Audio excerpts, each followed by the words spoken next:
So, I'm going to put on my cancer nonprofit hat here and go back to my days at the MRF where, a lot of what I did was that patient engagement, community engagement. Part of that was fundraising efforts. And the other part was building coalitions and, really rallying volunteers to help pitch in. And I think we can all agree that effective communication is the root of every nonprofit's efforts. And without it, there's really no good way to engage your constituents. And if your message isn't reaching your audience, you won't ever see newer returning supporters.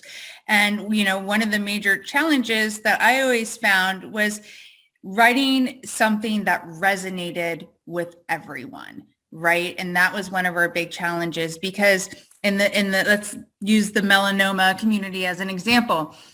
Many melanoma community or survivors, thrivers, warriors, whatever you want to call them, everyone resonates differently with the term. So whereas I don't like to be called a warrior, I'm a thriver, right? And so how do we take that? How do we take the communication and ensure that it's touching everybody to get them engaged at the end of the day, right? And because that's what we're talking about is engaging, right? To build better communication pathways, to build a community around, to fill up these circles, and eventually break through them. And so sometimes we would do that through different campaigns. I remember one of our biggest campaigns was a Get Naked, Check Yourself, Check a Loved One campaign. It was an award-winning campaign. But where I think we really fell short was, and Rich, I hope you'll appreciate this, is that, I was actually a model one year showing that, as an employee and as a melanoma survivor, I had skin in the game. I am also part of the LGBTQ community. I have a wife that you probably saw behind me making lunch. And so, I posed for that with, we'll call it the big gay flag in my background. But what we failed to do was get that message out to that community to resonate to them, hey, we're with you. We understand that, a large percentage of gay men do love tanning and that will wind up eventually probably getting melanoma or some other form of skin cancer, but we did not communicate properly to them.